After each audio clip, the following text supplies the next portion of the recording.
जो मंडल कमीशन है और इसकी जो रिपोर्ट्स हैं या फिर जो अपॉइंटमेंट्स हैं, इन अपॉइंटमेंट्स में क्या चीज़ें हो रही हैं, इन सब चीज़ों के ऊपर कुछ लोग चर्चा करना चाहते हैं। तो मैंने कहा ठीक है, चर्चा करना चाहते हैं तो अच्छी बात है। तो कहा कि मैं भी इस पर कुछ कहूँ। तो मैंने भी सोचा चलो इनको एक ओवरव्यू दे देता हूँ, क्योंकि आमतौर पे मैंने ये महसूस किया है कि हम लोग जो है ना काम तो करते हैं पर ये नहीं पता होता है कि डायरेक्शंस क्या होनी चाहिए। आपको मैं सही डायरेक्शन और फैक्चुअल चीज़ बताऊंगा ताकि आपको कम से कम एक विचार ये साफ़ हो कि आपको करना क्या है, सोचना क्या है और किस दायरे में काम करना है और किस दिशा में काम करना है। तो मैं जब मंडल रिपोर्ट के ऊपर देखा तो उसकी कई तारें पीछे से पीछे जुड़ती गई। तो मैंने सोचा कि जब तक मैं आपको बेस ना बता दूं इसका, वहाँ तक पहुँचने का कोई फ़ायदा नहीं होगा। वहाँ तक आप पहुँच भी पाए तो उतने जुड़ नहीं पाएंगे आप। ये समस्या है क्या, ये ऐसा क्यों अजीब सा हो जाता है कि सब कुछ संवैधानिक रूप से होते हुए भी लागू नहीं होता है, चाहे वो एससी के केस में हो, चाहे वो बीसी के केस में हो, चाहे और किसी मामले में हम देखते हैं स्पेसिफिक एक्ट्स हैं उनके केस में हो या पुलिस थानों में हो। ये सब चीज़ें क्या है, तो मेरा जो है उसी के ऊपर वक्तव्य रहेगा। तो मैं चाहूँगा कि थोड़ा सा, हालांकि आप सब लोग क्योंकि सिंसियर हैं, वही लोग बैठे हैं यहाँ पे, ध्यान से सुनेंगे। तो मैं अपनी बात को, जो मैंने टॉपिक है, मैंने इसको एक नाम दिया अपनी तरफ से कि बहुजन मूवमेंट, जिसमें दलित भी हैं और जिसमें पिछड़े भी हैं, इन सब का एक मूवमेंट। और इसको हम वापस से मैं आपको फिर मंडल के ऊपर ले आऊँगा कि कैसे ये उससे कनेक्टेड है। तो सबसे पहले मैं आपको, क्योंकि ज्योतिबा फुले हैं, महात्मा ज्योतिबा फुले, वो कोई ऐसी छोटी मोटी शख्सियत नहीं, बहुत बड़ी शख्सियत के धनी थे और जिन्होंने पूरी एक विचारधारा दी। मैं बाबा साहब अम्बेडकर से पीछे जा रहा हूँ और आप सब जानते हैं कि बाबा साहब अम्बेडकर ने उनको अपना राजनीतिक गुरु भी बनाया, ये सब आप बात है। पर ये है क्या, ये ज्योतिबा फुले ऐसी क्या चीज़ है? तो ज्योतिबा फुले का जो विचारधारा जो चेंज हुई, जो उनके बाद सोच डेवलप हुई, वो एक पुस्तक है जिसका नाम है राइट्स ऑफ मैन, जो कि थॉमस पेन ने 1791 में लिखी थी। उन्होंने जब ये पुस्तक पढ़ी कि किस तरह से एक आदमी के हक कैसे होने चाहिए, क्या क्या अधिकार होने चाहिए, उस अधिकार जब उन्होंने उसको पढ़ा और वो काफ़ी इंस्पायर हुए। और ये जो पुस्तक थी, इसके अंदर जो अमेरिका के अंदर जो निग्रो थे उनके अधिकारों की जो बात की गई थी कि वहाँ पे उनको जो अधिकार नहीं थे, मानवीय अधिकार नहीं थे, तो उस तरह की बातें थी जिससे वो काफ़ी इंस्पायर हुए। और उस इंस्पिरेशन के बाद फिर उन्होंने एक जो बड़ी फेमस किताब रही उनकी, जो 1873 में लिखी, गुलामगिरी में उन्होंने फिर उसी बात को वापस से कोट किया in the context of Dalits and backwards, कि इनको किस तरह से ये गुलाम बने हुए हैं और ये बिल्कुल उसी तरह से है जिसका अमेरिका में निग्रो के साथ था। तो गुलामगिरी पुस्तक में इस बात का उन्होंने जिक्र किया। उसके बाद में जो आपको मैंने जो बात बताई, राइट्स ऑफ मैन की जो बात है, ये कहाँ से निकल के आई? जो ये थॉमस पेन है, इन्होंने जो फ्रांस की क्रांति हुई थी, बड़ी हिस्टोरिकल जो बात है ये फ्रांस की क्रांति, आपने जो हिस्ट्री के हैं वो सब जानते भी होंगे। फ्रांस में ये पहली क्रांति हुई थी जहाँ पे लोगों ने पूरे साम्राज्य को उखाड़ के फेंक दिया। उस साम्राज्य को जो सदियों से बना हुआ था, जहाँ कोई रूल रेगुलेशन नहीं थे, जहाँ पब्लिक की कोई सुनवाई नहीं थी, उन लोगों की कोई आवाज़ नहीं थी, उनका कोई प्रतिनिधित्व नहीं था।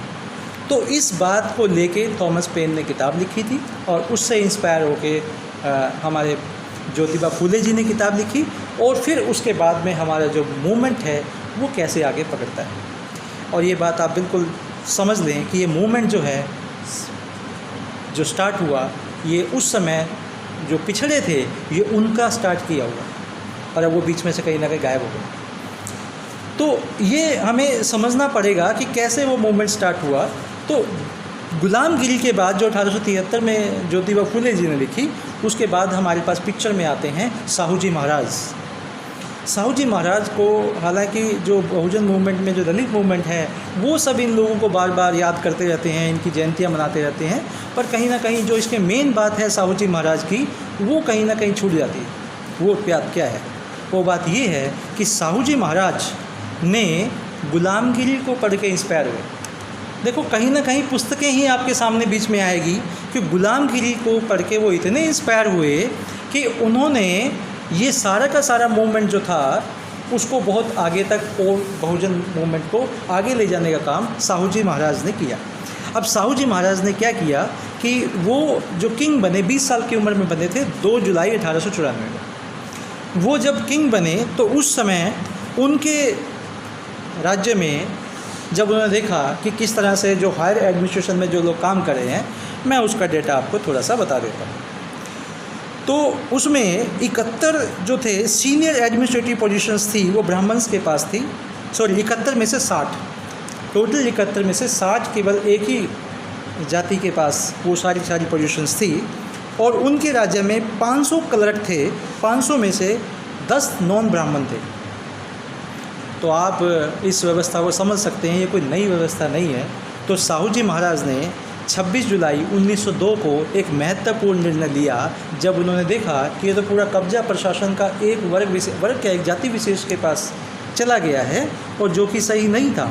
तो उन्होंने इस देश में 1902 में पहली बार रिजर्वेशन का जो शब्द आपने सुना है वो पहली बार देश में साहू जी महाराज जी ने रखा। और साहू जी महाराज जी ने 50% रिजर्वेशन दलित और पिछड़ों को दी।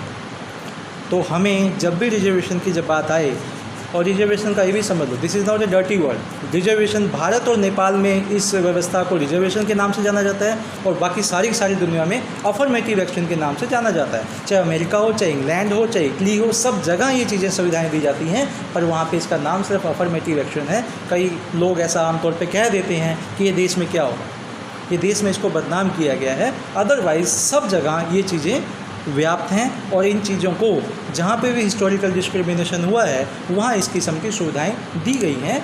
और ये कोई एक देश की बात नहीं है, ये पूरी दुनिया में ऐसा हो रहा है। और नेट के ऊपर देखेंगे तो आपको दुनिया भर के देश, फिनलैंड और बहुत सारे देश थे, तो मैंने ज़्यादातर उसको लिखना सही नहीं समझा। अमेरिका में भी ऐसा होता है और वो देश किसी भी तरफ से किसी दूसरे से पिछड़े हुए नहीं है, वो विकसित देशों के।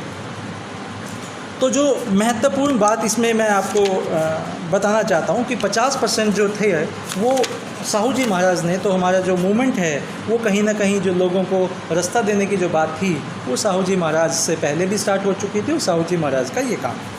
1919 तक जो दलित थे या पिछड़े थे उनको हॉस्पिटल्स में इलाज करवाने का हक नहीं था, वैसे कहीं आप करवा सकते। ये साहू जी महाराज की मुख्य देन थी कि हॉस्पिटल्स में इलाज होगा। और एक सबसे बड़ी बात जिसको आज तक हम गायब कर रहे हैं, 9 जुलाई 1917 को एक महत्वपूर्ण निर्णय ये भी लिया कि जितने भी रिलीजियस इंस्टीट्यूशंस हैं उनकी सारी की सारी प्रॉपर्टी जो है वो स्टेट की होगी। ये फैसला भी साहू जी महाराज ने लिया था। और इसके अलावा उन्होंने जो बैकवर्ड समाज के जो लोग थे उनको रिलीजियस प्रैक्टिस सिखाने का काम किया और उनको प्रीस्ट बनाने का काम किया ताकि वो सोर्स ऑफ इनकम वहाँ से आए। कुछ एक महत्वपूर्ण जो निर्णय थे मैंने उनकी ये बात आपको चर्चा की, काफ़ी सारे हैं। इसमें महिलाओं की और शिक्षा स्कूल खोलने की बात भी थी, जो ये पहली बार जो काम हुए थे, जो लोगों को जहाँ भागीदारी का सवाल है तो भागीदारी मिलनी वहाँ पे उनको शुरू हुई साहू जी महाराज के बाद। उसके बाद में साहू जी महाराज ने इस मूवमेंट को कैसे आगे बढ़ाया, ऐसे आगे बढ़ाया। जो महार आंदोलन है जो बाबा साहब ने किया था पानी के लिए, बड़ा फेमस है और आमतौर पे आप लोग सुनते रहते होंगे। 1920 के अंदर जो महार आंदोलन में वहाँ पे साहू जी महाराज भी थे और साहू जी महाराज ने कहा था कि अब इस मूवमेंट को आगे बढ़ाने की जो जिम्मेवारी है अब डॉक्टर भीमराव अम्बेडकर के कंधों पे है। ये आपका नेतृत्व करेंगे और इस नेतृत्व के बाद भी आपका जो जीवन है, आपकी जो इस देश में आपका जो हक है उसकी लड़ाई अब ये लड़ेंगे। ये उनका स्टेटमेंट 1920 में महार आंदोलन के समय में उन्होंने दिया था।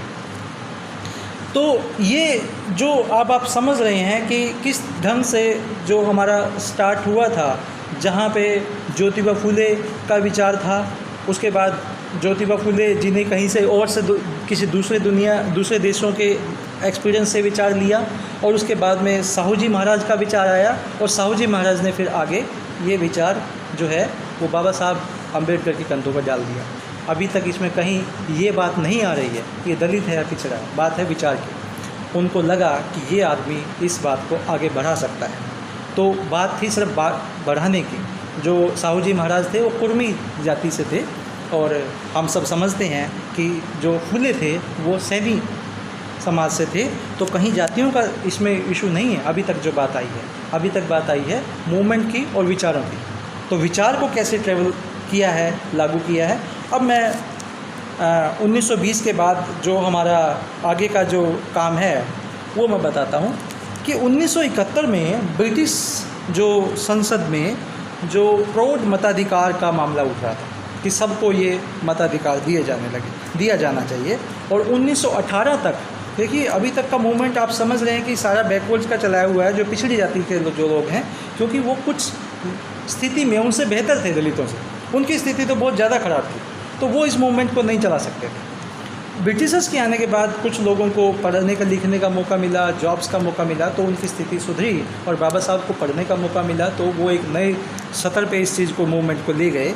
तो 1971 में जब प्रौढ़ मताधिकार की बात आई तो 1918 तक जो पिछड़ी जाति के जो लोग थे उनमें कहीं ना कहीं प्रतिनिधित्व की बात आई कि हम भी चुनाव लड़ें। तो इसमें जो आप जो नाम बहुत अच्छी तरह से जानते हैं कि पंडित बाल गंगाधर तिलक, उन्होंने अपनी महाराष्ट्र में अथनी जगह है वहाँ पे एक जनसभा को संबोधित करते हुए ये बात कही कि मैं पढ़ के सुनाता हूँ, इन्वर्टेड कोमा में है। I do not understand what the Teli, Tamboli and Khati, Kunbi are low caste would do in parliament. Will Teli sell oil in the parliament? Will Tamboli stitches clothes in the parliament? And Khati, Kunbhat, Kurmi जो भी है flow in the parliament, क्या वो हल चलाएंगे? तो जो ये बात थी, जो विचार थे कि ये लोग किस बात के हकों की बात कर रहे हैं, ये किस बात के लिए झगड़ा कर रहे हैं, प्रतिनिधित्व की इनकी तरफ से बात आई क्यों रही है, इनका काम तो ये काम देखना है, वो काम कहाँ देखना है, उसका इनसे क्या लेना देना है। तो ये जो उन्हें जो अथनी में उन्होंने कहा महाराष्ट्र में, ये बड़ा महत्वपूर्ण है। हमें अपने आंदोलन कहाँ पे खड़े हैं और कहाँ तक इसको लेके जाना है, हमें अपनी दशा और दिशा का पता लग जाना चाहिए। उसके बाद में जो इस व्यवस्था के बाद संविधान बना और बाबा साहब ड्राफ्टिंग कमेटी के चेयरमैन बने, और हम सब जानते हैं कि संविधान में रिजर्वेशन का प्रावधान आया और बाकी चीज़ों का भी प्रावधान आया। वो मैं प्रावधानों के बारे में अब आपको मैं बताता हूँ, क्योंकि उस समय जो व्यवस्था में सच्चाई का किसी को नहीं पता था। हमारे बहुत सारे समाज के लोग जो हैं ना, जो बाकी जो स्वतंत्रता आंदोलन चल रहे थे उसमें भागीदारी बढ़ चढ़ के ले रहे थे, पर वो ये नहीं जानते थे कि उनकी स्वतंत्रता जब हो जाएगी, उनकी स्वतंत्रता कब होगी। ये स्वतंत्रता तो उन लोगों की है जो अपने आप को ब्रिटिश का गुलाम समझते हैं।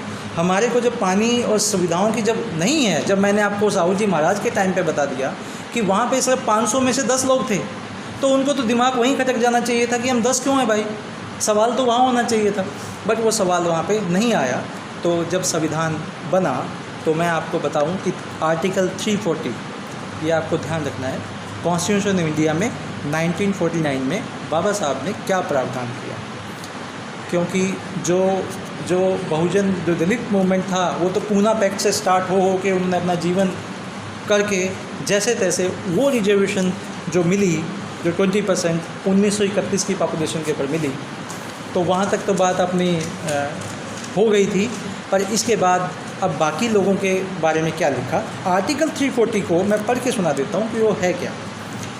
ये सारा मंडल आयोग पे यहीं से लेगा, यहाँ से स्टार्ट होगा। बाबा साहब ने 340 में लिखा कि जो president may by order appoint a commission consisting of such person as he thinks fit to investigate the condition of socially and educationally backward classes within the territory of India and the difficulties under which they labor and to make recommendations as to the steps। मतलब मैं इसमें पूरा ये आपको easy language में समझा देता हूँ। ये तो जो फैक्चुअल चीज़ है नेट पे भी आप ले लेंगे कि जो पिछड़े जो लोग हैं, बैकवर्ड क्लासेस जो हैं, इनके प्रतिनिधित्व के लिए, इनके आइडेंटिफिकेशन के लिए एक कमीशन बनाया जाएगा और वो कमीशन अपनी रिकमेंडेशन देगा कि किस तरह से इनकी स्थिति में सुधार किया जा सकता है और किस तरह से इनका पार्टिसिपेशन इंश्योर किया जा सकता है सभी नौकरियों में, सभी प्रकार की नौकरियों में। ये आर्टिकल 340 क्लोज 1 के अंदर लिखा हुआ है। और उसके बाद में जब संविधान लागू हो गया और इंटरिम गवर्नमेंट बनी और इस पे कोई काम नहीं हुआ, तो 27 सितंबर 1951 को जो नेहरू कैबिनेट से बाबा साहब ने रिजाइन कर दिया, उसमें जो रेजिग्नेशन लेटर के मैंने कोटेशन किया है, इसको कोट किया है, उसमें 3 या 4 उन्होंने 3 मुद्दे मुख्यतः बड़े महत्वपूर्ण वो स्टेटमेंट था उनका, जिसमें उन्होंने एक तो हिंदू कोड बिल के बारे में लिखा है, और एक जो है जो उन्होंने स्टेटमेंट का एक पार्ट लिखा वो बैकवर्ड जो पिछड़ों के लिए लिखा। मैं आपको पढ़ के सुना देता हूँ, बड़ा इम्पॉर्टेंट है ये एक पैरा। I will now refer to the matter that had been dissatisfied me with the government. It relates to the treatment accorded to the backward classes and the scheduled castes. I was very sorry that Constitution did not embody any safeguard for the backward classes. एससीज के लिए तो बन गया, पर backward के लिए कोई safeguard नहीं बना. It was left to be done by the executive government on the basis of recommendation of a commission to be appointed by the president. तो उसमें तो सीधी सीधी बात ये लगती थी कि भाई ठीक है, जो गवर्नमेंट होगी वो कर लेगी इनके लिए. तो more than a year has elapsed since we passed the constitution, but the government has not even thought of appointing the commission. 1 साल बीत गया और अभी तक कोई कमीशन नहीं बनाया जो पिछड़ों की बात के लिए जो काम करता. तो 1946 में जब मतलब ये सब बातें उन्होंने अपने रेजिग्नेशन लेटर के अंदर लिखा कि मैं इससे बड़ा दुखी हूँ, जहाँ पिछड़ों को और दलितों के हक अधिकार के लिए अभी तक इस सरकार ने 1 साल होने के बावजूद भी कुछ काम नहीं किया है. ये उनका जो रेजिग्नेशन था उसमें उन्होंने लिखा, जो कि 27 सितंबर 1991 में नेहरू की कैबिनेट से किया. उसमें 2 बातें और भी थी जो मैंने आपको बता दिया. हिंदू कोड बिल था, एक ये वाला था मुद्दा, और तीसरा उन्होंने मुद्दा जो था वो ये था कि किस तरह से देश के संसाधनों का बट्ठाबोल किया जा रहा है या खर्चा गलत तरीके से किया जा रहा है, और लोगों से, सराउंडिंग से जो आपने रिलेशनशिप ख़राब कर दिए हैं, फॉरेन पॉलिसी को आपने डिस्ट्रॉय कर दिया है, और most of our income are being spent on purchasing of warheads. हम वॉर में उलझते जा रहे हैं. जब हम आज़ाद हुए थे हमारा कोई दुश्मन नहीं था, और पिछले 3 या 4 साल में हमने इतने सारे दुश्मन पैदा कर दिए हैं कि हमें लड़ाई के लिए अधिकार ही खरीदने पड़ते हैं.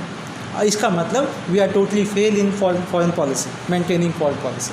अगला मुद्दा उनका ये था, जो कि अभी का मैंने आपको वैसे बता दिया कि 3 बातें इसमें और भी थी. तो ये भी एक महत्वपूर्ण था. तो बाबा साहब ने वहाँ से रिजाइन कर दिया. तो जब वो यहाँ से बाहर हो गए तो अब अभी तक आप देख रहे हैं कि कोई भी ऐसा व्यक्ति नहीं आ पा रहा है सामने जो इस बात को जनता तक लेके जाता या फिर प्रशासन तक लेके जाता, चाहे वो दलित हों. दलितों का मूवमेंट भी बहुत कारणों से फेल भी हुआ, सक्सेसफुल भी हुआ, क्योंकि बाबा साहब ये कहते थे कि हम वहाँ 30 लोग थे और वो ड्राफ्टिंग कमेटी में थे, और मैं उनके 29 लोगों के बिहेवियर से मुझे ऐसा प्रतीत होता था जैसे भारत में दलितों की कोई समस्या ही नहीं है, क्योंकि उन्होंने कभी सवाल ही नहीं उठाया. वो इसलिए सवाल नहीं उठाते थे कि ये अपने आप ही देख लें. तो क्योंकि वो तो उसको रिप्लाई करने के लिए बैठे थे ना, वो बाई चांस वहाँ नहीं होते तो आपको अपनी बात तो रखनी ही थी, आपको अपनी बात रखनी थी, अपनी बात कहनी थी. बहुत सारे लोग अपने अपने क्षेत्र की बातें रखते थे और वो बात अमेंडमेंट में आती थी. 2700 के आसपास अमेंडमेंट हुए. तो कोई भी अमेंडमेंट ऐसा इनकी तरफ से नहीं आया जिसमें ये बात साफ़ हो कि भाई आप लोगों को इस तरह के अधिकार की बात जहाँ सामने आए और वो ड्राफ्टिंग कॉन्स्टिट्यूशन में रखी जाए. तो वो नहीं आई. तो इसके बाद जो अंबेडकर के रिजाइन करने के बाद जो पहला बैकवर्ड क्लास कमीशन किसके तहत बनता है, जितने भी कमीशन बनते हैं यही आर्टिकल 340 के आधार पे बनते हैं, जो संविधान में लिखा हुआ है. संविधान में नहीं होता तो कमीशन नहीं बनता. ये बात आप अपने दिमाग में रखें कि ये कॉन्स्टिट्यूशन ही है जिसकी वजह से समस्या सारी क्रिएट हो रही है. जो आपको हक और अधिकार की बात करते हैं और उनको ये समस्या लगती है. तो ये 340 जो आर्टिकल 340 के तहत जो फर्स्ट बैकवर्ड क्लास कमीशन बना, वो काका कालेलकर कमीशन भी कहते हैं उसको, काका कालेलकर कमीशन, जो कि 29 जनवरी 1953 को बना और जिसने अपनी रिपोर्ट 30 मार्च 1955 को सौंपी. 53 को बना, 29 जनवरी 1953 और 30 मार्च 1955 को अपनी रिपोर्ट उन्होंने सौंप दी. और आपको मैं बता दूं कि उन्होंने 1961 की जो सेंसस है वहाँ से डेटा लेने की बात की कि 1961 में जो सेंसस होगा उसका डेटा लिया जाए. और उन्होंने 2399 जो है वो जातियाँ, बैकवर्ड जातियों की आइडेंटिफिकेशन किया 2399, और जिसमें 837 जातियाँ जो है मोस्ट बैकवर्ड जातियों का नाम दिया इसके अंदर। 837 कास्ट जो है they were identified as the most backward classes in backward classes. Total 2399 थी। और इसमें इंटरेस्टिंग चीज़ एक और भी है कि महिलाओं को भी बैकवर्ड मान दिया गया तो महिलाएं भी इसके अंदर ही होती। तो ये पहला एक नया विचार था कि भाई महिलाओं को भी हक और अधिकार नहीं मिलते हैं, तो उस क्लास को उन्होंने ये माना कि जो ये हैं तो ये भी उसी का हिस्सा बना दिया गया, इनको भी उसके तहत ही अधिकार दिया जाए। क्लास 1 में 25% रिकमेंड किया, क्लास 2 में 33%, क्लास 3 में 2 में 33% और 3 में 40%, जिसमें महिलाएं भी थी। तो आप समझ सकते हैं कि अगर महिलाओं को भी लगा देंगे तो 90% से ऊपर वैसे चला जाएगा सारा सिस्टम, कि उनके लिए ये सब कुछ है। बाकी कुछ, क्योंकि अभी तक तो महिलाओं का ही किस में 40, पर ये रिपोर्ट कभी लागू नहीं हुई। नेहरू जी के काल में 10 साल हो रहे, ये रिपोर्ट ठंडे बस्ते में चली गई और इसका कोई भी, ये सिर्फ आई और चली गई। अब जब ये रिपोर्ट चली गई तो उसके बाद में फिर से वैक्यूम स्टार्ट हो गया, और ये ठंडे बस्ते में जाने के बाद फिर एक नया कमीशन बना जिसको आप लोग जानते हैं। इन सब चीज़ों को शायद आप नहीं जानते थे, पर जिसको आप जानते हैं वो मंडल कमीशन, जो मोरारजी देसाई जो है जनता पार्टी के जो प्रधानमंत्री बने, तो उन्होंने सेकंड बैकवर्ड क्लास कमीशन बनाया 1 जनवरी 1979। ये 1 जनवरी 1979 को बना, जिसमें बीपी मंडल, बिंदेश्वरी प्रसाद मंडल, जो कि ओबीसी चीफ मिनिस्टर भी थे बिहार के, फर्स्ट ओबीसी, ये उसके चेयरमैन थे, जो कि हम मंडल कमीशन के नाम से जानते हैं। और रिपोर्ट जैसा कि मैंने बताया कि 30 दिसंबर 1980 को इन्होंने सबमिट कर दी। और इन्होंने, इस कमीशन ने 3743 जातियों को आइडेंटिफाई किया विच वर काउंटेड एज बैकवर्ड। ये सारा संविधान से ही हो रहा है। मैं फिर बता रहा हूँ कि article 340, again on the basis of article 340 this commission was constituted, because first commission was drastically failed, it was not implemented. Then the first commission was constituted by the Morarji Desai, the Janata Party leader, Prime Minister of India, और इन्होंने फिर इनको chairman बनाया। इस census, इस जो मंडल commission ने जो रिपोर्ट दी वो बहुत डिटेल रिपोर्ट, मैंने उसको पढ़ा और वाकई में वो गजब रिपोर्ट है। और उस रिपोर्ट के अंदर इतना डिटेल रिसर्च और डेटा कंपाइल किया गया जिसको नकारना बड़ा मुश्किल था किसी के लिए भी। पहले वाली शायद इतनी नहीं थी। जो 55 में बना रहा है, 61 का सेंसस लेने को बोल रहा है, तो 61 के सेंसस तो 7 साल के बाद आएगा ना।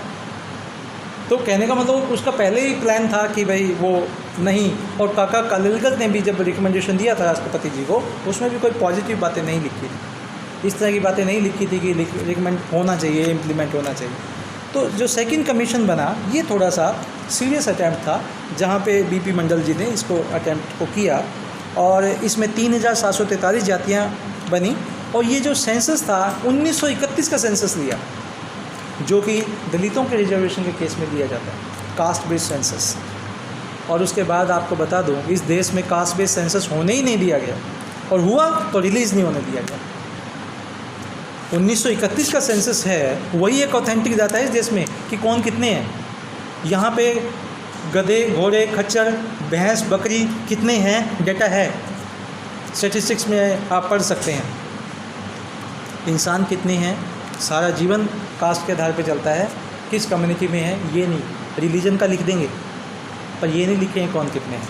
और वो डेटा आज तक रिलीज़ नहीं हुआ है। जो फर्स्ट सेंसस हुआ था 1931 में, वो उसी के आधार पे दलितों का रिजर्वेशन है, और मंडल आयोग ने भी उसी सेंसस को लिया। तो ये बड़ा महत्वपूर्ण मामला है कि कहीं ना कहीं जो आधार है वो बाबा साहब का जो मूवमेंट था वहीं से ही इसको इंस्पायर होके यहाँ तक उसको पहुँचाया गया, और इन्होंने 52% आरक्षण की रिकमेंडेशन किया था। मंडल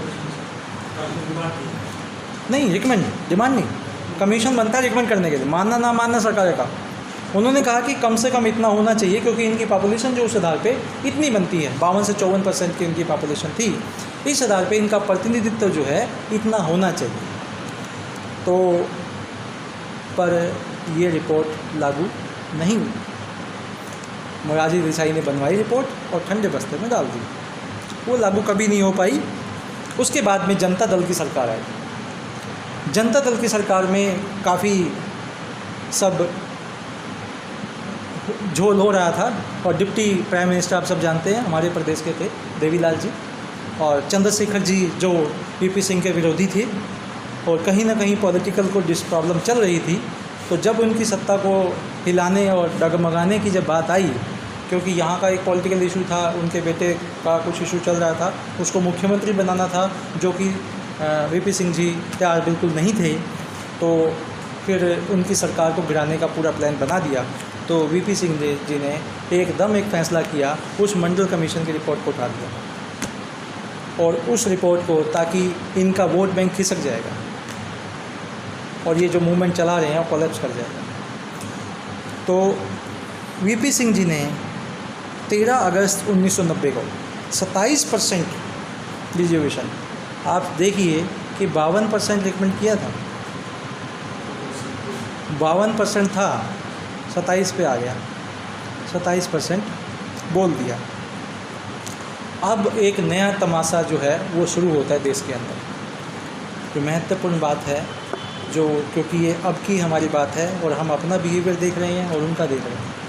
अब महत्वपूर्ण बात ये है कि जब ये, हालांकि ये पॉलिटिकल डिसीजन था, totally purely based on political, कोई सोच की बात नहीं, सिर्फ यही था कि हम इसको किस तरह से। तो जब ये एकदम बात आई तो इस देश में क्या हुआ वो सब लोग आप जानते हैं। जो पहला काम हुआ, अब क्योंकि मैं संवैधानिक बात ज़्यादा करूँगा और दंगे फसाद जिस स्तर पे हुए वो तो सब आप जहाँ के सामने हैं। और एक सबसे इंटरेस्टिंग बात ये है कि जो पिछड़े समाज के लोग थे वो भी इसमें बढ़ चढ़ के भाग ले रहे। कुछ लोगों ने आत्मदाह की कोशिश भी की, क्योंकि उनको ये लगता था या ये बताया गया कि ये तो दलितों को मिला है, जबकि उसका उनसे कोई लेना देना नहीं। मेरे पिताजी सर्विस करते थे तो उन्होंने भी कहा कि जो उनके साथी थे उन्होंने सबने चंदा दिया कोर्ट में जाने के लिए, जिसको चैलेंज करने के लिए कि हाँ ये ख़त्म होना ही चाहिए। तो वो लोग भी इसमें बढ़ चढ़ के भाग ले रहे थे। तो आप ये समझ लें कि ये बात मैं बाद में आपको लेके आऊँगा कि क्यों ये मैं ऐसी बात कह रहा हूँ। 27% के बाद देश में, पूरे देश में हो हल्ला हुआ। अब आगे बात क्या कि ये जो चीज़ गलत है, इससे जो मेरिट को डिस्टर्ब होती है, मेरिट को समस्या होती है, और इससे पूरा का पूरा देश में कहीं ना कहीं आपस में मतभेद आ जाएगा, जाति भेद आ जाएगा, जैसा कि ये आज से शुरू होने लगा। इस किस्म की बातें हुई और बहुत बड़े स्तर पे सब काम हुआ। बार एसोसिएशन और सुप्रीम कोर्ट, बार एसोसिएशन आप समझते हैं वकीलों की एसोसिएशन, सुप्रीम कोर्ट की, वो उस एसोसिएशन ने केस डाला जबकि उसको डालना ही चाहिए था। बार एसोसिएशन तो एक न्यूट्रल बॉडी है, उसको तो ऐसे इशू से बोलना ही चाहिए, क्योंकि उसमें दूसरे लोग भी होते होंगे, उसमें तो पिछड़े भी होंगे, उसमें दलित भी होंगे, वो तो एक ऑर्गेनाइजेशन है, कॉमन ऑर्गेनाइजेशन है। But bar association of supreme court ने केस डाला और 5 बेंच के जजेस ने इसको 9 बेंचेस के जजेस को रेफर कर दिया। और 1 अक्टूबर 1990 को ये वहाँ रेफ़र कर दिया कि ये बड़ा मामला है, क्योंकि सरकार ने किया है और संवैधानिक रूप में किया था, बट देश में इतना बड़ा दंगा हो गया था और कुछ लोगों ने बिल्कुल बिगुल बजा दिया था इसके खिलाफ। उसके बाद में क्योंकि सरकारें भी जो खुश नहीं थी और वो देख रही थी कि अब इसको कैसे टैकल कैसे किया जाए, कहीं पिछड़े नाराज़ ना हो जाए, इनको पता ना लग जाए, कल को इतिहास लिखा जाएगा तो लोगों को पता लगेगा कि कौन कहाँ था। तो एक इंटरेस्टिंग चीज़ हुई, बीजेपी ने, उनके लीडर जो थे LK अडवाणी जी, उन्होंने रथ यात्रा निकाल दी और सारे के सारे पिछड़े वो रथ यात्रा के पीछे चले गए। ये सच्चाई है। बड़ा दुख की बात है कि हमें ये सोचना चाहिए था कि जो हमारे रहनुमा थे उनका मूवमेंट क्या था। मूवमेंट तो प्रतिनिधित्व का था ना, और हम मंदिर में घुसते चले गए, उससे तो नौकरियां नहीं मिलने वाली। तो पॉलिटिकल रैली जो है पूरे इंडिया में ये चली, जो कि अडवाणी जी ने चलाया, और बीजेपी के लोग शायद वहाँ स्टैंड को छोड़ दे रहे थे, पर उन्होंने मंडल के नाम पे कमंडल शुरू कर दिया। मंडल और कमंडल कई बार आपके सामने बातें आती होंगी, वो ये था कि मंडल का जवाब उन्होंने कमंडल से दिया कि किस तरह से इन लोगों को हम बहला फुसला के इनके ऊपर ज़्यादा जोर लगाने की आवश्यकता नहीं है। और इसमें 23 अक्टूबर 1990 को LK अडवाणी जी ने मंडल रिपोर्ट के बारे में कहा कि हिंदू को बांटने की साजिश है। मतलब बड़ी इंटरेस्टिंग स्टेटमेंट है कि जब किसी को अधिकार मिलता है तो हिंदू बंटता है, जब पिछड़ों को अधिकार मिलेगा तो हिंदू बटेगा। तो ये स्टेटमेंट उन्होंने दिया आम पब्लिक को बताने के लिए, क्योंकि आम पब्लिक को तो पता ही नहीं हुआ क्या ये समस्या क्या, उनको यही नहीं पता कि ये मूवमेंट ये दलितों को एक आपको बड़ी इंपॉर्टेंट स्टेटमेंट बता देता हूँ। मैं बहुत छोटा था उस समय में भी, पर ये देख रहा था, मैं शायद 8th क्लास में था। तो उसमें बहुत सारे लोग घर के आगे से नारे लगाते हुए जाते थे कि मंडल, पंजाबी में, क्योंकि मैं चंडीगढ़ में रहता था, तो वहाँ कहते थे मंडल आयोग दियाँ वडियाइयाँ। वडियाइयाँ का मतलब बड़ाइयाँ, खासियत। मंडल आयोग दियाँ वडियाइयाँ, चूड़े चमार खान मलाइयाँ। मतलब अब जो बैकवर्ड समाज उसको बड़ा अच्छा लगता है कि ये तो इनके लिए है, वो गाली निकलने बहुत बढ़िया है। और मेरे पिताजी को जब 10 साल के बाद पैसा मांगने आए दोबारे कि वकील और पैसे मांग रहा है, जब उन्होंने कहा अरे तो हमें मिलना था भाई, तुम हमारे से सारा चंदा को, कोई 5,000 रुपये दे रहा है, कोई 3,000 दे रहा है, कोई तनख्वाह दे रहा है कोर्ट केस लड़ने के लिए। 10 साल के बाद जब दूसरी इंस्टॉलमेंट जाने की बात आई तो उन्होंने पैसा देने से मना कर दिया कि भागो यहाँ से। वो बात जब 10 साल के बाद समझ में आई, जो हमारे दूसरे जो पिछड़े समाज के जो लोग थे, ये चंडीगढ़ की बात बता रहा हूँ आपको, उनको तब समझ में आई ये तो हमारे लिए था भाई। तो इसमें 23 अक्टूबर को ही समस्तीपुर बिहार के अंदर इनको अरेस्ट कर दिया गया, लालू की सरकार को अरेस्ट कर लिया गया, क्योंकि वो तो जानते थे ना कि मुद्दा क्या है। पब्लिक नहीं जानती, पॉलिटिशियन सब जानते हैं कि चल क्या रहा है। अरेस्ट होते ही बीजेपी ने समर्थन वापस ले लिया वीपी सिंह गवर्नमेंट का, और सरकार धराम से नीचे। तो आप समझ सकते हैं कि वो लागू नहीं हुआ। मेन चोट वहाँ करनी थी। मंडल कमीशन जो है वो ये फ्लॉप हो जाए, उसकी सरकार ही ना रहे, इसके लिए इसके बाद में जो नरसिम्हा राव गवर्नमेंट चंद्रशेखर जी की बनी, नरसिम्हा राव चंद्रशेखर जी तो वैसे भी खिलाफ थे, वो इसको नहीं इम्प्लीमेंट करना चाहते थे। नरसिम्हा राव गवर्नमेंट, फिर कांग्रेस की जो सरकार आई, उन्होंने एक नया सदूपा छोड़ दिया कि 27% जो है वो हम ठीक है देंगे। वो तो बहुत पहले ही हो चुका था, फर्स्ट कमीशन में ही हो चुका था। बैकवर्ड क्लास कमीशन जो फर्स्ट बना था, तो इम्प्लीमेंट करना होता तभी कर देते वो। 27% और 10% और हम देंगे अदर इकोनॉमिकली बैकवर्ड क्लासेस को, और 10% जो रिजर्वेशन, जो इकोनॉमिक रिजर्वेशन को कहते हैं, उसकी बात आई। सुप्रीम कोर्ट ने सबको खारिज कर दिया। फिर एक नई बात आप सुप्रीम कोर्ट से निकल के आती है, 9 जजेस, क्योंकि ये सब मामला चल रहा है, स्टे चल रहा है, अभी स्टे चल रहा है। 9 मेंबर जजेस का एक फैसला आता है, हिस्टोरिकल जजमेंट, जिसको Indira Sahni versus union of India के नाम से जाना जाता है। तो ये बड़ा महत्वपूर्ण फैसला है। इस फैसले में ये 16 नवंबर 1992 को हुआ, ये फैसला आया, और इस फैसले के साथ ही कुछ महत्वपूर्ण बातें जो हैं इस दौरान हुई। और बाबरी मस्जिद गिराई गई है, तो आप सबको पता ही है। उसी दौरान सब लोग हम बाबरी मस्जिद गिराने के होड़ में लगे हुए थे, और जो 16वीं सदी में जो बाबरी मस्जिद बनी थी, वो वहाँ कल्याण सिंह जी थे मुख्यमंत्री, और किसी को नहीं रोका। और 6 दिसंबर को ये सब काम हुआ, बाबा साहब के महापरिनिर्वाण दिवस के दिन, और उन्होंने 6 तारीख को ही रिजाइन कर दिया कल्याण सिंह जी। उन्होंने कहा कि इन भावनाओं के तहत ये मुख्यमंत्री का पद मेरे लिए महत्वपूर्ण नहीं रखता है, हम छोटे मोटे पदों का लालच करते रहते हैं।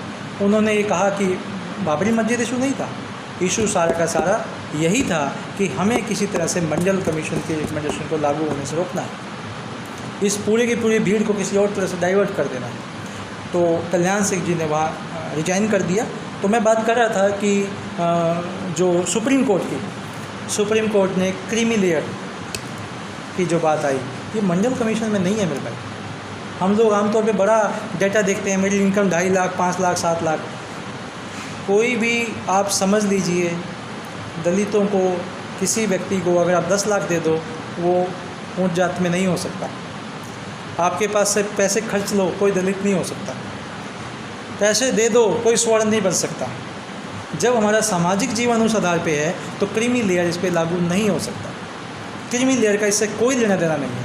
क्योंकि जब शोषण होता है तो आर्थिक आधार पे नहीं होता है। जब शोषण जातीय आधार पे है तो लाभ भी जातीय आधार पे होना चाहिए। जिस आधार पे शोषण होता है, आमतौर पे दुनिया में जब भी लाभ दिए गए हैं उसी आधार पे, शोषण के आधार पे दिए गए हैं। अगर शोषण, अगर मान लीजिए कि स्त्री का है, अगर जेंडर के हिसाब से हो रहा है तो उसमें आर्थिक कैसे घुसा देंगे?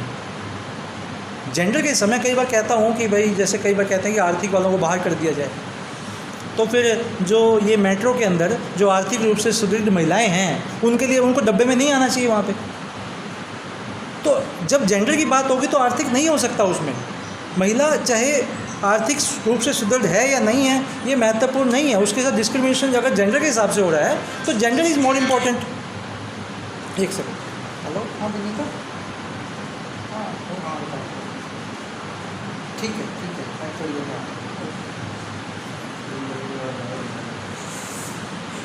तो इसमें जो हमारे एक क्रीमी लेयर लागू हुआ, बहुत हिस्टोरिकल था। इससे पहले जो आरक्षण जो है ना, ये प्रमोशन में आरक्षण किसकी बात करते हो, आमतौर पर लोगों को पता नहीं है क्या है, क्या मुद्दा है। ये नहीं होना चाहिए आरक्षण और प्रमोशन में। जब कोई एक अधिकारी लगता है, एक क्लर्क लगता है, मैं एग्जांपल के रूप में बताऊं ताकि आप समझिए प्रमोशन में आरक्षण क्या है। जब जैसे आईएएस लगता है, आईएएस लगता है, सीधा कमिश्नर तो लगता नहीं, वो तो आईएएस लगेगा, ठीक है।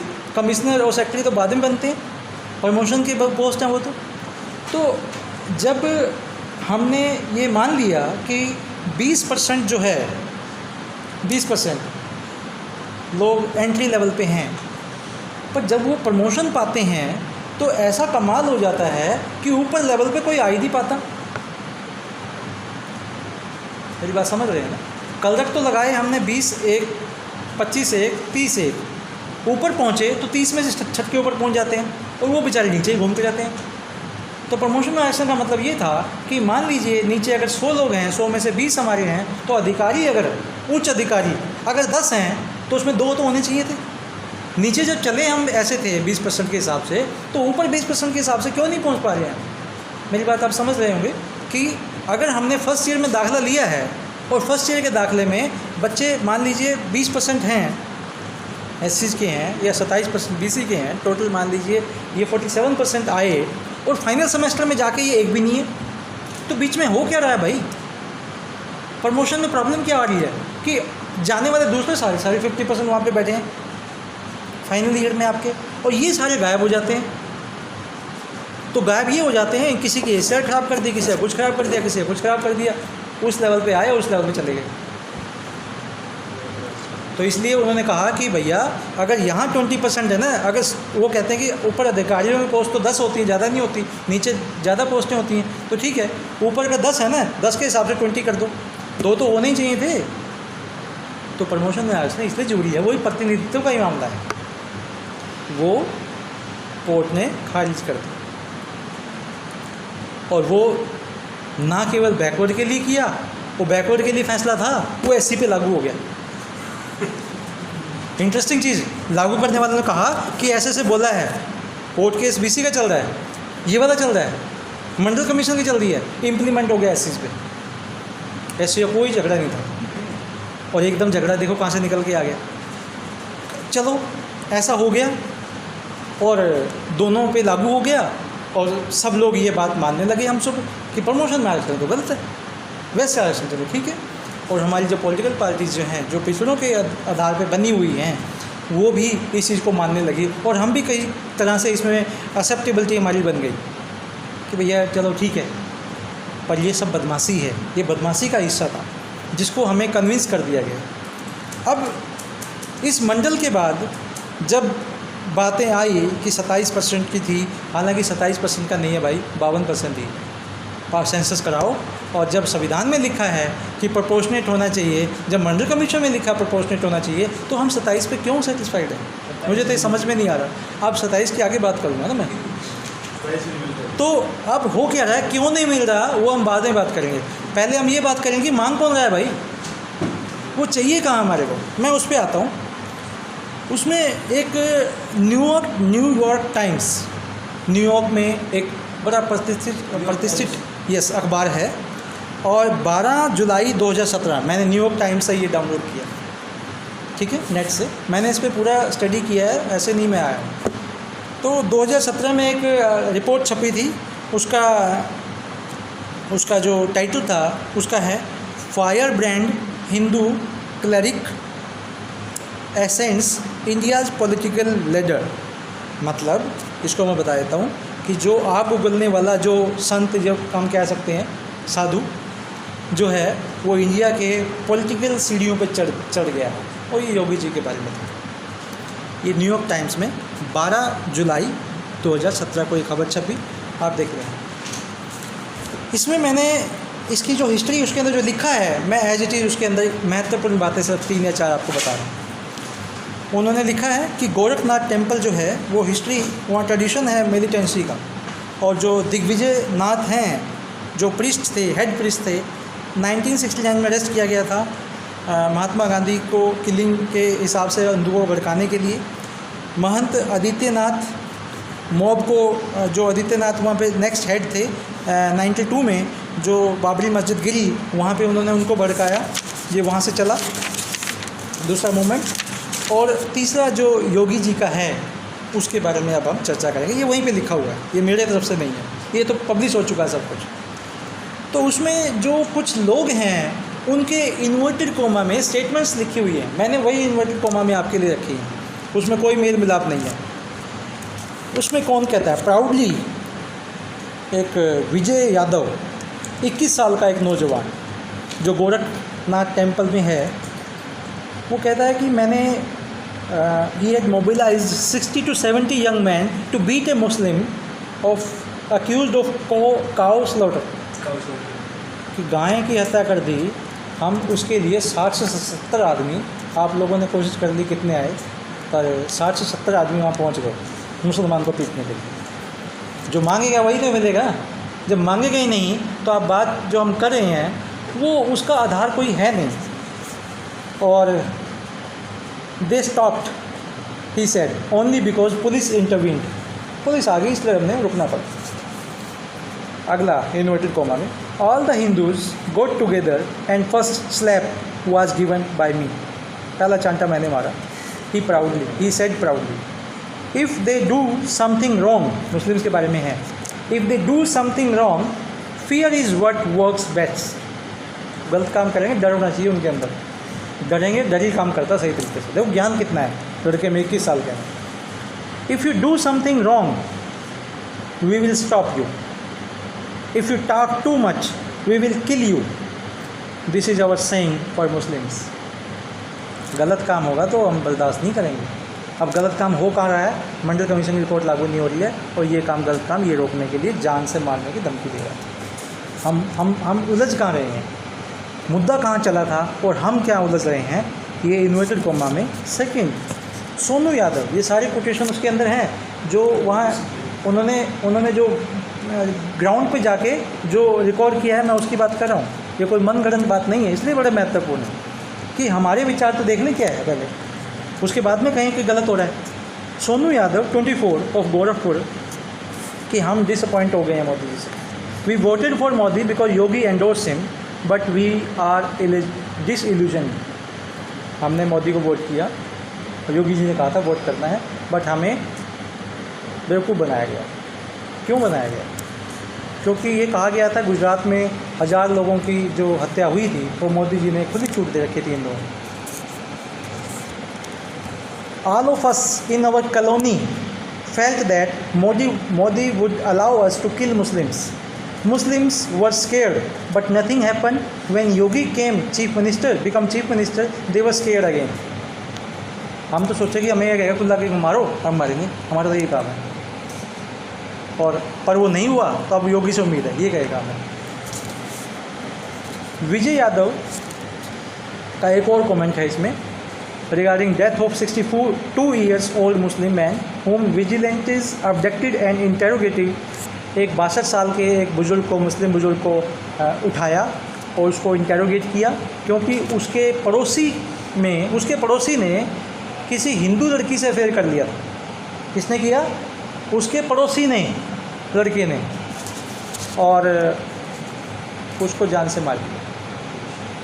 और उसके बाद में उसने कहा कि ऐसा हो जाता है, कसूर तो उसका नहीं था, और क्योंकि along with wheat small insects will get crushed, कि इस वीट के साथ गेहूँ भी पिसता है भाई, घुन भी पिसता है गेहूँ के साथ, तो ऐसे कहाँ हो गया, कोई बड़ी बात नहीं है। तो इससे आप ये समझ सकते हैं कि हमारा जो मूवमेंट कहीं होना चाहिए था वो आम तौर पे मूवमेंट कहाँ हो गया है, राम मंदिर के लिए हो गया।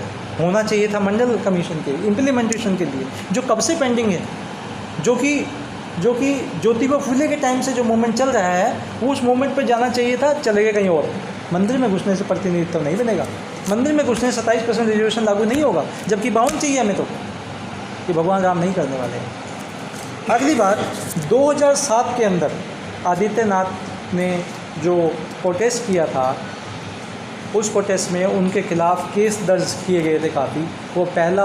उसके बाद योगी आदित्यनाथ ने कोई प्रोसेशन डायरेक्टली इन्वॉल्व नहीं हुए, हमेशा इनडायरेक्टली रहते, कि मतलब चलाते भी नहीं, वो दूर से बैठे आदेश देते हैं, पिटते कुटते यही हैं जिनको मंडल आयोग की रिपोर्ट पे लागू होनी चाहिए, जिनके लिए हमें लागू करवानी चाहिए।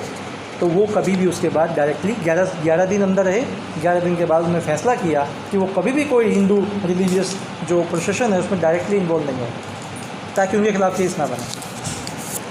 तो जो अब इस चीज़ को हम समझ रहे हैं कि हमारी डायरेक्शन कहाँ पे थी अभी तक, और ये लागू नहीं हो रहा है, ये हम इस डायरेक्शन से अब किस तरह मूव कर रहे हैं, और हम क्या कर रहे हैं, और पूरी दुनिया जो न्यूयॉर्क टाइम्स में दुनिया हमें कैसे देख रही है, दुनिया इस मूवमेंट को कैसे देख रही है, ये सारा का सारा सवाल है। और फिर अगला इंटरेस्टिंग चीज़ बताता हूँ आपको मैं। समाजवादी पार्टी के जो मिस्टर यशवीर सिंह, दलित MP, 10 दलित MP थे समाजवादी पार्टी में, जो कि पिछड़ों की पार्टी कही जाती है। प्रमोशन में आरक्षण बिल जो SC का था वो फाड़ने वाले मिस्टर यशवीर सिंह थे, जो कि खुद दलित थे। फाड़ दिया, पहले दलित को मिलना चाहिए था, फिर पिछड़े को कहने से हमें मिलना चाहिए जैसे इनको मिल रहा है। मामला तो ये होना चाहिए था, पार्टी पिछड़ों की, व्यक्ति दलित, फाड़ दिया, ये नहीं होना चाहिए, और वेल में जाके कार्रवाई नहीं होने दी। आपको क्यों हक नहीं मिल रहा है, ये बात विचार करना है आपने। ये इतना आसान मामला नहीं है कि हम सोचें कि ऐसा क्यों नहीं हुआ। ये ऊपर लेवल पे क्या हो रहा है, हम तो नीचे लेवल पे बैठे हैं ना। नहीं तो 1 मिनट में जब अगर आप सही हैं, नेता सही है, तो लागू करने में मेहनत लगती है, उसका ही बताऊँगा कैसे मेहनत लगती है। उसके बाद में 9 अगस्त 1918 को, क्योंकि सब ये संविधान का मामला चल रहा है, संविधान से पिछड़ों को लाभ मिलने वाला, संविधान से दलितों को लाभ मिला, संविधान जलाया गया दीपक गौड़ ने, है 2018, सॉरी हाँ 2018, मैंने गलत बोला, इसमें लिखा 2018 ही है। तो उसमें जो है संविधान जलाया गया। संविधान किसी और काम के लिए नहीं जलाया हुआ, इन दो महत्वपूर्ण बातों के लिए जलाया गया। हाँ यस, मेन बात यही है, प्रतिनिधित्व की बात है। तो इतना ज़्यादा सतर पे जो बात चल रही है कि दिल्ली के अंदर जंतर मंतर, वहाँ कोई आदमी हिम्मत कर लेता है, वहाँ पे जहाँ जो CID है, IB है, एक मिनट की खबर रखती है, और वहाँ वो प्रोग्राम हो जाता है, क्या होने वाला है वो हो जाता है। 8 और उसके बाद में जो एक और बड़ी घटना होती है, थावरचंद गहलोत जो कि दलित हैं, हाँ, और रिजर्वेशन का बिल लेके आए आर्थिक आधार पे, और 323 सांसदों ने, 326 में से 323 सांसदों ने उस पर साइन किया। और कमाल की बात ये है, जिसमें दलित भी हैं, पिछड़े भी हैं, और उन लोगों ने जो संविधान में कहीं भी नहीं है उस चीज़ को पास कर दिया। तो हम किस जगह खड़े हैं, आप किस जगह खड़े हैं, आपकी लड़ाई क्या महत्व रखती है, ये आपको पता होना चाहिए कि उन्होंने साइन कर दिया। और कमाल की बात ये है, इस पूरी कहानी में मैं आपको जो बता रहा हूँ कि जब SC के लिए रिजर्वेशन की बात थी तो कितना हो हल्ला हुआ, गांधी जी अनशन पे चले गए, और पूना पैक्ट हुआ, और जब पिछड़ों को लाभ देने की जब बात आई, रिजर्वेशन की जब बात आई, तो कितना हो हल्ला हुआ। अगर थोड़ा सा भी आप नेट को देखते हैं तो आपको पता लग जाएगा कितने दंगे हुए थे, कितने लोग जल जल के मर गए थे। पर कमाल की बात ये है, हम अभी तक ये समझते रहे कि ये तो ख़राब चीज़ है, ये तो ख़राब चीज़ है, ये नहीं होनी चाहिए, पर जब ये 10% हुआ, देश में कितने दंगे हुए? और अगर ये गलत चीज़ थी तो तब भी इतने दंगे होने चाहिए थे, पर वो दंगे नहीं होते हैं। टैलेंट की डिबेट भी आई सर उसके बाद। हाँ, वो दंगे नहीं होते हैं। इसका मतलब दंगे करता कौन है, इस पे साफ हो जाना चाहिए। दंगे करता कौन है? जब 10% पे दंगे नहीं हुए, इसका मतलब दलित और पिछड़े दंगा नहीं करते, और ये चीज़ गलत थी तो उनको दंगा करना चाहिए था, पर वो दंगा नहीं होता है और ये बिल पास हो जाता है। फिर 13 पॉइंट रोस्टर आ जाता है।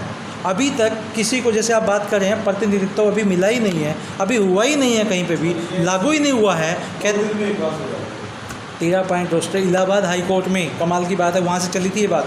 55 लोग लगे थे और उसमें 11 में से किसी एक ने केस किया था, तो इलाहाबाद हाई कोर्ट ने उन 11 को अपॉइंटमेंट दे दी और SC और BC की अपॉइंटमेंट खारिज कर दी, बाकी सब की। और वो कोर्ट फिर वो केस सुप्रीम कोर्ट में आया और सुप्रीम कोर्ट ने 13 पॉइंट रोस्टर कर दिया। तो अब कमाल की बात तो ये है कि सुप्रीम कोर्ट भी धड़ाधड़, जिसका कोई लेना देना नहीं है। हम सब जानते हैं कि जो पिछड़ापन है वो जातीय आधार पे है, आर्थिक आधार पे नहीं है। दलित है वो आर्थिक आधार पे नहीं है, उसका कोई कॉन्सेप्ट ही नहीं है आर्थिक आधार पे। किसी का विवाह होता है, किसी को मारा जाता है, किसी को छोटा बड़ा किया जाता है, उसमें आर्थिक आधार तो नहीं है ना, वो आधार अलग है। जब अमेरिका के अंदर गोली और कारों का झगड़ा था, वो आर्थिक आधार पे नहीं था, तो वो बेनिफिट भी आर्थिक आधार पे नहीं देते, वो अफर्मेटिव एक्शन उस आधार पे देते हैं, रेसिज्म के आधार पे, कि इस आधार पे जो ये तो वो वाली बात है कि बीमारी कुछ है, बीमारी मान लो मुझे खांसने की है और बोझे का इलाज करने लगे हुए हैं, कोई लेना देना ही नहीं आपस में, उन चीज़ों का लिंक ही नहीं है। तो 13 पॉइंट रोस्टर आ गया जिसके अंदर दलितों का आरक्षण हो, चाहे कहीं बिल्कुल सारा डिस्ट्रॉय कर दिया। अब अगर 200 पोस्टें भी निकलेंगी तो आप लोगों की हमारी नहीं निकलेंगी। अगर 20 डिपार्टमेंट हैं, 20 को 3 से गुना कर दो, 20 या 60 पोस्ट निकल जाएं तो भी एक भी SC की निकलेगी, एक भी BC की निकलेगी। 60 पोस्टों में कितनी खास जो रिसर्च यहाँ पे चलती रहती है और वो इम्प्लीमेंट हो जाती है सुप्रीम कोर्ट के माध्यम से, और हम लोग राम मंदिर बनवाने में ज़ोर शोर से लगे हुए हैं। ये सच्चाई है हमारी। तो अब इस पे मैं बाबा साहब अम्बेडकर का एक कोटेशन मैं बता देता हूँ, जो जब वो पूना पैक्ट हुआ था और जब दलितों को कुछ अधिकार मिले थे, तो उन्होंने एक बात कही थी कि भाई लोग कहीं ऐसा ना समझ लें कि जब मैं कालाराम मंदिर में एंट्री की बात कर रहा था तो मंदिर में नहीं भेजना था मुझे ये याद दिलाना था आपको कि आप लोग गुलाम हैं। आप किस आज़ादी की बात कर रहे हैं? आप पानी नहीं पी सकते हैं, आप ये नहीं कर सकते हैं। जब आपके हकों की बात आएगी तो लोग घरों को जला देंगे, लोग देश को जला देंगे, लोग तोड़फोड़ कर देंगे। जिस दिन हकों की बात आएगी लोग खुद को जला लेंगे। पर जब उनको आएगी, जब 10% हुआ, कहीं तोड़फोड़ नहीं हुई, कोई दंगा नहीं हुआ, सब शांति प्रिय, सब कुछ शांति से देश चला। उनको मिलेगा तो शांति रहेगी, दूसरों को मिलेगा तो इस देश में अशांति होगी, अव्यवस्था होगी। ये उन्होंने साफ साफ बता रखा है, पर ये हमें महसूस ही नहीं होता। तो इसलिए बाबा साहब ने उसमें लिखा कि मंदिर प्रवेश का उद्देश्य सही था, परंतु आप लोगों को अपने आध्यात्मिक विकास की बजाय आर्थिक विकास पर अधिक ध्यान देना चाहिए। यदि तुम्हारे पास पैसा नहीं है तो तुम्हारे खाने के लिए भोजन, पहनने के लिए कपड़े और बच्चों की शिक्षा के लिए और दवाइयों के लिए कोई मदद नहीं करेगा। तुम्हारे गले में पड़ी हुई तुलसी की माला तुम्हारी गर्दन को जमींदारों की पकड़ से नहीं बचा पाएगी, क्योंकि तुम लोग राम के गुणगान करते हो तो तुम्हें जमींदार शायद सूद में भी कोई छूट नहीं देने वाला है। जितना जल्दी हो सके ये मूर्खता भरा विचार त्याग दो कि तुम्हारे दुख और चिंताएं भाग्य में लिखी हैं। यह विचार कि गरीबी आपके भाग्य में लिखी है और इसे दूर नहीं किया जा सकता है पूरी तरह से गलत है। ऐसी मानसिकता को त्याग दें जो तुम्हें दूसरों से छोटा और गुलाम बनाती है। तो जो ये बात की, उन्होंने बार बार इस बात को चोट की कि तुम उस चीज़ को छोड़ के आप इस राइट्स की बात पे आ जाएं, आर्थिक उत्थान के बात पे आ जाएं, आध्यात्मिक उत्थान थोड़े समय आप इसको छोड़ दें। ये आपको उस सतर तक नहीं लेके जाएगा, और अगर मिल भी गया, वो सब कुछ हो भी गया, तो भी हमारे बच्चों की फ़ीस है, हमारी बीमारी के लिए खर्चा है, ये सब कोई नहीं देने वाला है। ये हमें पता होना चाहिए। तो अब यहाँ तक का तो ये मूवमेंट जो है, अब आपसे ये आइडिया हो गया होगा कि अगर ये लागू नहीं होता है, अगर सीट्स नहीं निकलती हैं, तो इसके कारण क्या हैं। ये इतना छोटा कारण नहीं है, ये ऊपर तक कुर्सी तक जुड़ा होता मामला है। आप लागू नहीं कर सकते हैं क्योंकि ऐसी इंस्ट्रक्शंस होती हैं, लिखा हुआ भी लागू करना बड़ा मुश्किल हो जाता है। तो हरियाणा में एक नई स्कीम निकाली 27% जिसकी आप बात करते हैं। वैसे तो मैं 27% की बात नहीं करता हूँ, क्योंकि ये 27% तो एक समझ से ही पार है। अगर सुप्रीम कोर्ट ने ये कहा था कि 50% से ऊपर नहीं बढ़ा सकते हैं, ये 10% को क्यों रखा? एकदम आते ही रिजेक्ट कर देना चाहिए था, जैसे कि मंडल आयोग के केस में किया था, जैसे कि बाकी प्रमोशन में आरक्षण के केस में किया था। तो वहाँ पे आपने क्या किया, उसको थोड़ा सा निकाल दिया।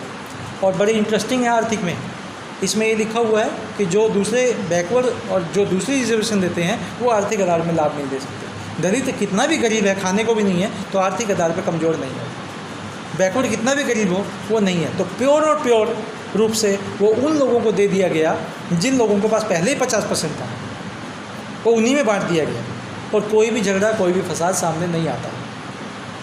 तो अब जो आपके पास जो हरियाणा में है, इसमें क्या हुआ, इसमें जो और टुकड़ों में बांट दिया गया।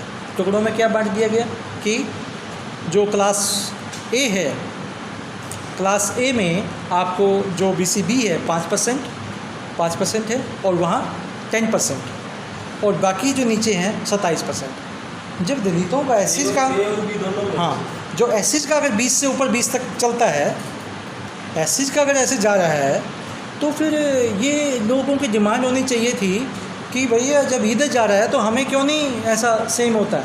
पर इंटरेस्टिंगली आपके जो शिक्षाविद हैं उनको भी इस चीज़ के बारे में नहीं पता, और मैंने कहीं जिक्र किया है, वो सब लोग कहते हैं कि गीता पढ़ी है, गीता ज्ञान पता है क्या है। मैं उनसे जिक्र करता हूँ तो मैं गीता नहीं पढ़ता हूँ, मैं ये पढ़ता हूँ। अब वो लोग गीता में पढ़ने में लगे हुए हैं, वो लोग बहुत सारी बातें की बहस करते रहते हैं मेरे बारे में कि जो लिखा है सत्य लिखा है, उसके अंदर वेदों में सत्य लिखा है। अगर सच लिखा भी है तो भी मेरे काम का नहीं है, मेरे काम का तो ये है। तो बात सारी की सारी ये है कि फिर अब जो इम्प्लीमेंटेशन की जब आप बात करते हैं कि यहाँ पे क्या है, यूनिवर्सिटीज़ में क्या है, मैंने सारी की सारी यूनिवर्सिटीज़ की जब से बनी है सब इसी की प्रोसीडिंग्स हमने पढ़ी हुई है, और मुझे अब एक एक चीज़ जो है यहाँ पे अपने टिप्स पे है, उसमें मुझे लिखने की भी आवश्यकता नहीं है। पर मैं उसको अभी मैं डिस्कस नहीं करूँगा, मैं किसी और दिन डिस्कस करूँगा, क्योंकि उसमें जो आपके प्रतिनिधि हैं वो क्या करते हैं, क्या गुल खिलाते हैं, वो मेरे पास डॉक्यूमेंटेड है, उसका कागज़ है। मैं वैसे नहीं बोल रहा हूँ वैसे कह दिया, मेरे पास कागज़ है, उनके साइन है, आप ले सकते हैं।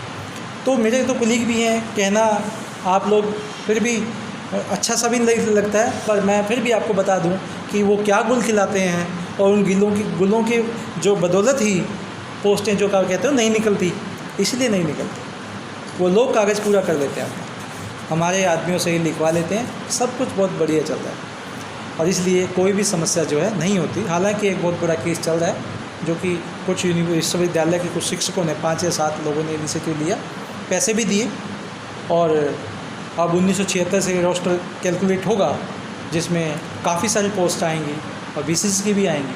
तो अब देखते हैं उसका फैसला कहाँ पे होता है। और वास्तविकता यही है कि जो समाज है, जो लोग हैं, पहले तो उनको जागरूक होना चाहिए कि आखिर उन्हें चाहिए क्या है। उन्हें मंदिर चाहिए है या जॉब्स चाहिए, ये बात का वो पहले फैसला कर लें। मुस्लिम्स को मारने से कुछ आपका हल नहीं होने वाला है, या फिर उनके प्रति घृणा रखने से हमारा कोई पर्पज़ सर्व नहीं होने वाला है। आपका पर्पज़ सर्व उसी से होगा जब आपका जीवन सही होगा, आर्थिक आधार पे आप सुदृढ़ होंगे, तभी आप अच्छे जीवन की कल्पना कर सकते हैं।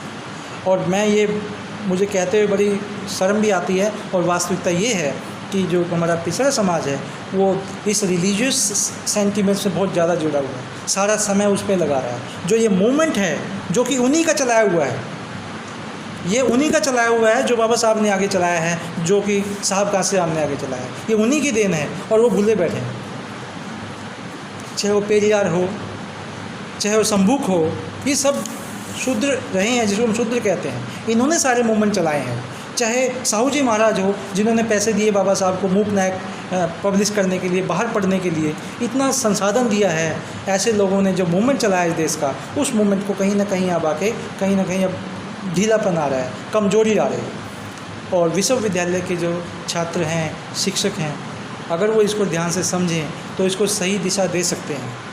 आप ये मामला जब मैंने ये बता दिया कि जब ये अधिकार मिला था, जब पूरे देश में आग लग सकती है, तो भैया लागू होने पे तो क्या हो सकता है, फिर भी लग सकती है।